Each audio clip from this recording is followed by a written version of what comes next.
Hi everyone, welcome to the Art Workshop. I'm your host, Christopher Epling. We thank you so much for tuning in today to Pike TV.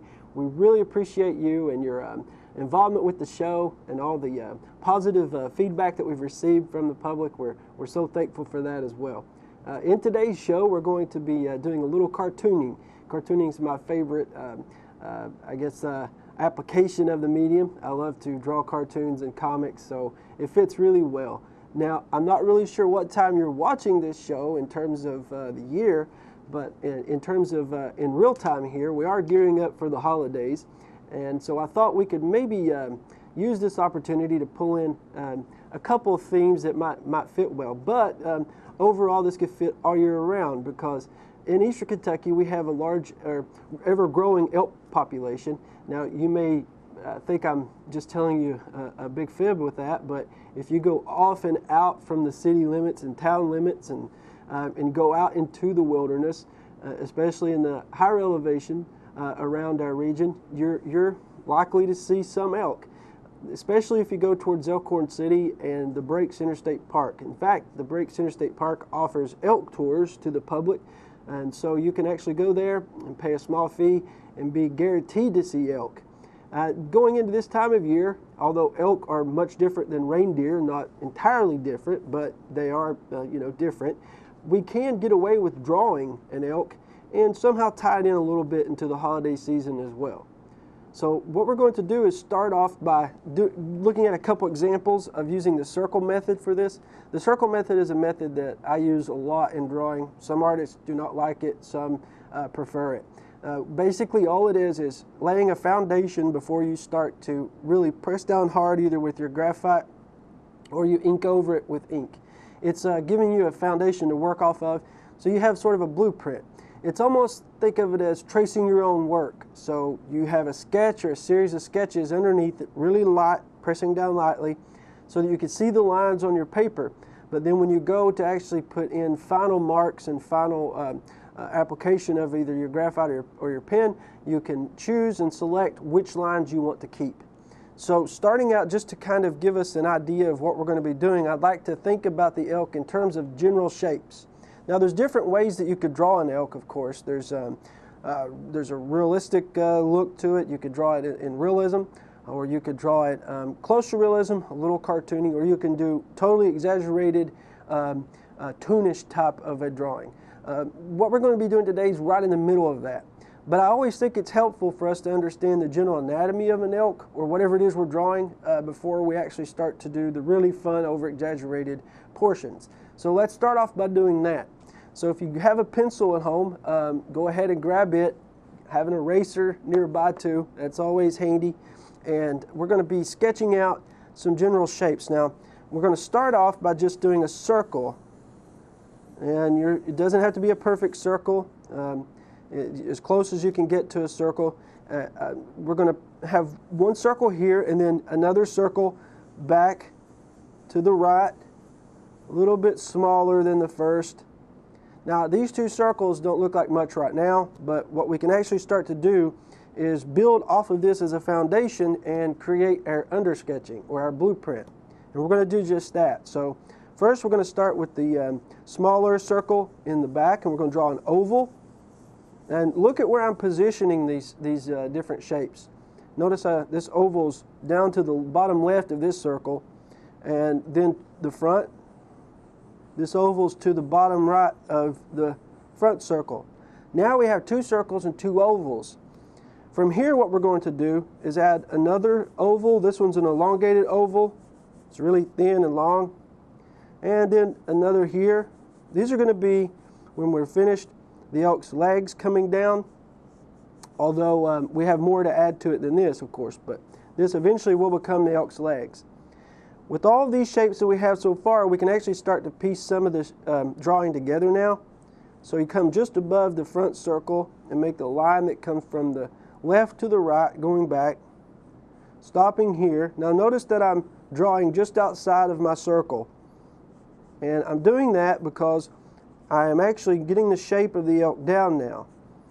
So I'm using the circles that I've drawn already as a guiding line. It doesn't mean that I have to use whatever shape that I've already created exactly. You can play off of one shape, you can leave a shape out altogether, or you can add to it as you go. That's part of the luxury that you have of working using the circle method. Now, I'm forming the legs out more, so you could do this along with me. We're just basically bringing the shapes so that we can tell what we're drawing now. These being two legs coming down from the elk. And the elk does walk on all fours, as we all know, so we want to make sure, and at least in when we're drawing from a realistic point of view. For our cartoon version, it could be anything we want. Our elk could be dancing, skiing, it could be playing basketball. It doesn't matter. That's the fun. One of the fun things about comics is that you can do anything you want with whatever it is you're drawing. So you can have whatever your subject is, do all sorts of things. So we've added now two more legs. These, of course, towards the back. These are part of the elk's anatomy that we can't see all that well because the two legs are in front of these, so we have these in the back here. Now the elk has a very large and muscular neck, so since we have the back already drawn out, we could start now and work on the neck. So I'm going to draw another oval, and you can see how this is starting to come together now. And that entire space there I'm going to use in sketching out the elk's front part of the elk's body. So here's the neck, circle for the head, right about there, and then the shape of the head we can start to flesh out more as we go along, but I want to go ahead and get an idea of where the elk's head will be. And then the ears, again, we're just using these shapes. We're building off of the shapes we've already created. And then the elk has a lot of hair around its neck. And now the most important part is working on the antlers. So towards the top of the head, of course, go ahead and draw this line coming down like this towards the top of the head and then up and back out. Okay. Now, this doesn't look much like antlers yet, but what we can do, just as we've worked on the entire body in this manner, is build on this. So we've drawn this shape. That's all we really need, because we go back over top of this, adding another line, and then adding, of course, portions of the antler coming off of this line. We continue this, going up the antler, adding these different points coming off of the antler all the way to the top, and here's where it divides. Now this, of course, was the antler's rack. They have very large racks, and we want to be sure and capture just how large that is in our sketch as well. Now, if you noticed here, the head, I've left that to last. And that's because I may have wanted to go back and make the head a little larger. May wanted to maybe take down the size some, depending on the body. You really don't know until you actually start getting into your drawing and seeing how each element of your drawing relates and works towards another part. So, for instance, if the back end of the elk was drawn significantly larger than the front, then I'd have to compensate. Now notice I have not erased any yet. These have just been loose sketches so far. And the reason for that is that now that I have this under sketching done using the circle method, I'm able to go back over and I can trace over these lines, choosing which lines I want to keep. The lines that I do not want to keep, I simply leave them on the page.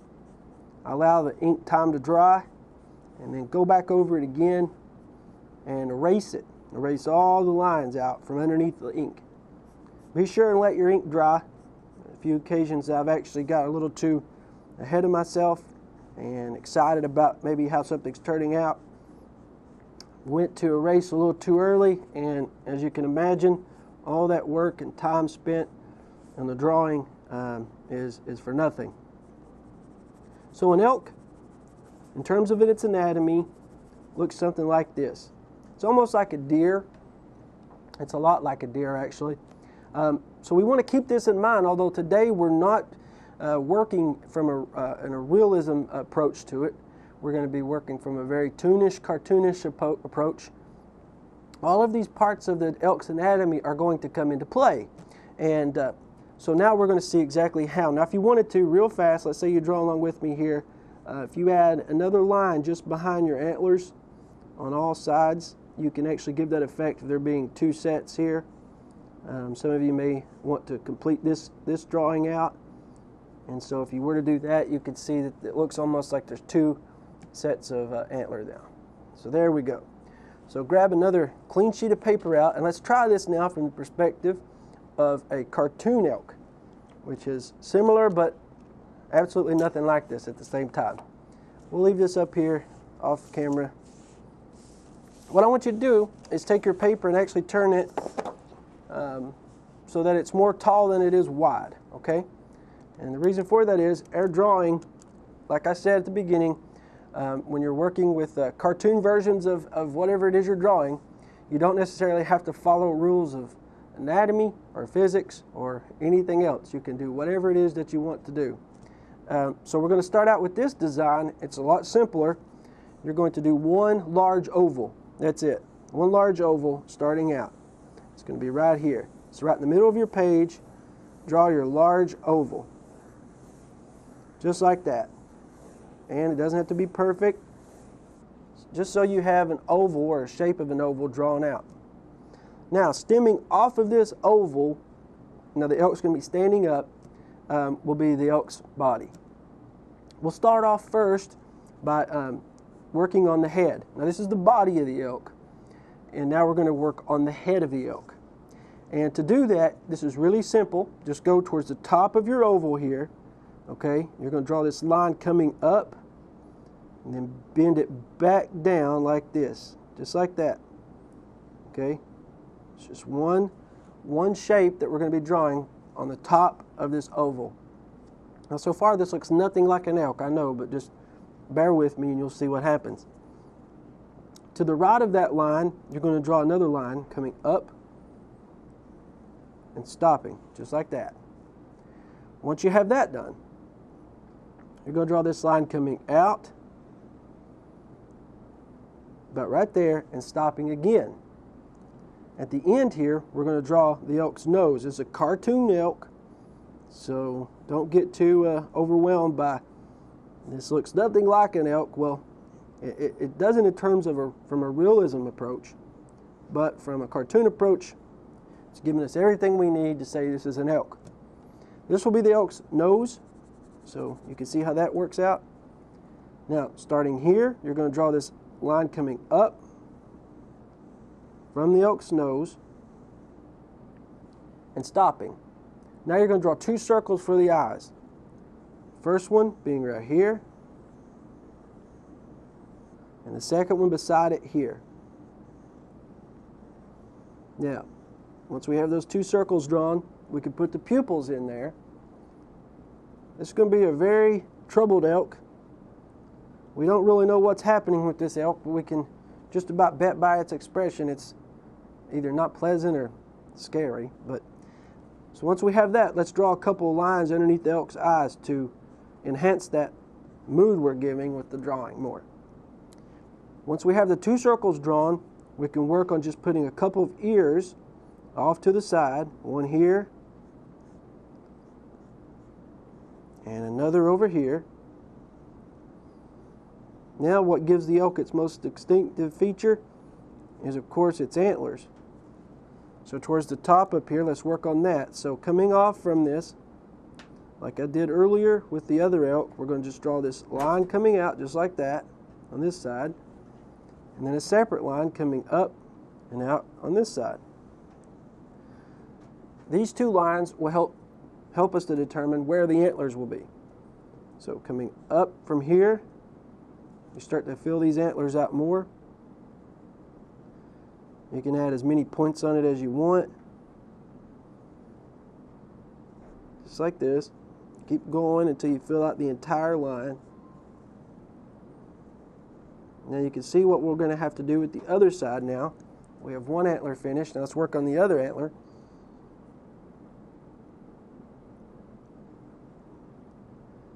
Just as before, we're going to be making a series of lines coming up, building on the width as we go along. These aren't parallel lines. Parallel meaning two lines that never touch, but they are pretty close together. Something like that.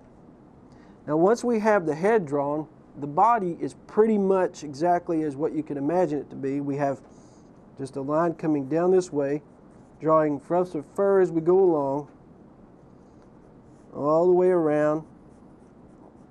It's more white at the bottom than it is at the top.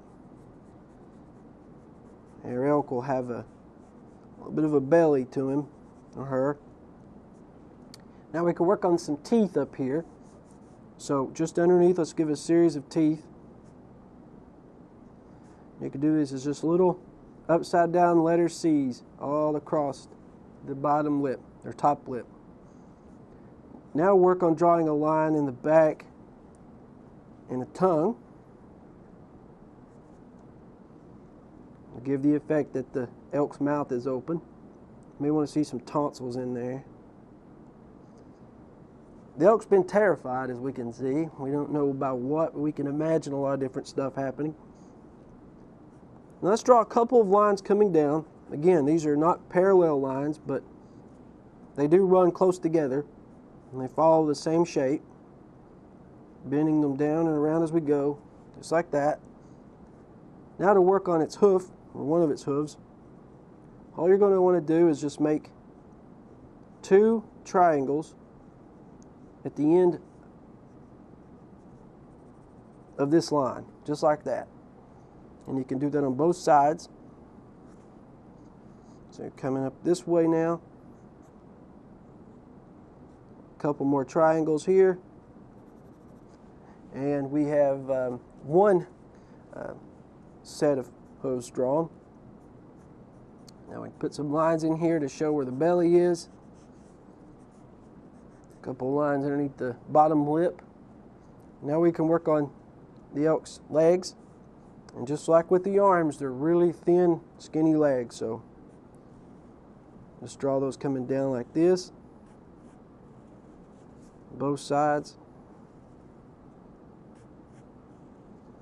Again, these lines aren't necessarily parallel. They get closer together as you move down, but they are close together and they do follow the same pattern. Now you're going to draw a couple more of these triangles for the hooves again. A couple more there as well. And there we have it. We have our cartoon elk. Now, you can color this elk any way you want. If you have crayons at home, that'll work. Markers, that's fine. Colored pencils, watercolor. If you're using anything that's really wet, like watercolor, you do have to be careful because the thickness of your paper will end up making a big difference on how that turns out. Now what I've brought along with me today to work in, some of you may have used these before, and we don't endorse any brand, but since we do have to use at least one version of this, these are just alcohol-based markers. So alcohol-based markers are a little different than your regular markers. And they're mostly different in how they work when you apply them to the paper. With most markers, you can see when you lay down the first line or first application, as we say, of the color, the marker doesn't blend very well. But with alcohol-based markers, they do. Now, I'm not going to erase any lines out from underneath what I've done. You at home you can go ahead and trace over this, and you can start to actually erase those lines. But what I'm going to be doing is just coloring over top of what I've done already using these alcohol-based markers. And you notice that these colors are pretty similar. You know, there's 3 different colors here, but they look a lot alike. The reason for that is the closer they are together, the more of a variation of what we call hue. It's H-U-E. And hue is basically just a different type of variation on the same color. You go from light to dark. So I've used a very light hue here for this color. Now I'm going to use a little darker. You might be able to see that starts to pick up more on screen. You can see how this is a little bit darker than the first go around. But with this particular hue of yellow, I want to go ahead now and color a little bit further out. Now the good thing about alcohol-based markers is you can blend, of course, but on top of that, I don't have to color the entire elk with this first shade of this light yellow first before adding the darker. I can just put the light yellow where I want it and then go back over it and using the darker yellow in places that I need it. And I'm not going to need it everywhere, but I am going to need it in the places that I intend on there to be a lighter hue. So you can imagine this, if light was shining on this elk, where would the shadows be? And of course that really depends on where the light source is. And those of you who've watched the show before know that we have a couple of episodes that's dedicated to drawing shadow and getting the effect of shadow, I should say. And in those shows we talk a lot about how to get this effect. So using markers though, you get that effect by how dark you go in your hue. So if I imagine the light source to be up here, we just imagine the sun is coming from this angle down, then I also imagine that the shadow will be underneath it. Now, you can play around with different effects of this. You can have different types of moving the light source around to see what happens. It's fun to see how drawing or any type of piece of art will change depending on where you place the light source or imagine the light source being. In this case here, if the light source is coming from down towards the top, I know that it's probably going to be darker underneath here. So that's what I'm going to do. I'm going to apply this darker hue all around the bottom area of our elk. You can get this effect with crayons. Doesn't matter the medium you have. Just remember, use a lot of the same color. So get a bunch of the same color, either it's crayons or color pencils or whatever it is. But then make sure that you have a variation from light to dark in those, and you should be able to pull the same effect off. Now I'm going to go ahead and add a little bit in here for the elk's tongue and his antlers, and for that I'm going to use another color. This is brown. This is more variation on brown here. It's the same brand of markers,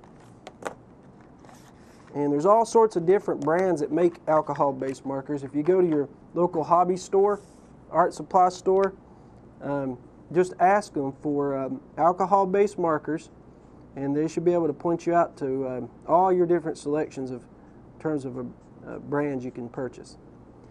Now for this, I'm going to go ahead and use a little bit of a tan color and get the effect here that we can see inside the elk's mouth some. And I'm going to put one whole coat of this on, and of course the antlers. The fun thing about cartooning is you can use any color you want to color something. It doesn't have to be a certain color. You can have a purple elk if you wanted. There we go. Now I'm going to use a little bit of just a hint of red. Now of course this isn't along the browns, but inside the mouth we should see that it's got a little bit more of this reddish tone to it, as you can see here what we're doing. Blending with alcohol-based markers is really fun. As with all mediums though, it takes a little bit of practice to see how the markers blend with one another. Some color reacts differently to other colors being applied to it even, which you can just about expect. Now the neat thing about most of these markers, they come with two edges, as you see me pulling off one end, and then one is a blunt end that's really, really hard, and the other is a really soft brush type end. And most alcohol-based markers come in this made in this way. That way you can get in and get the fine detail done where you need it, and then also if you need to color over a large area and you're not really worried too much then about maybe being really precise, you can do that using the other end. We finish up by just putting a little bit more detail onto our elk. Maybe put a little more shadow underneath this area where it's going to be the darkest. And once you've done all this, it's really fun at this point to go back. If you have a pen, you can trace over your work. This really makes everything just sort of pop out. Now, cartooning is one method of depicting something through art.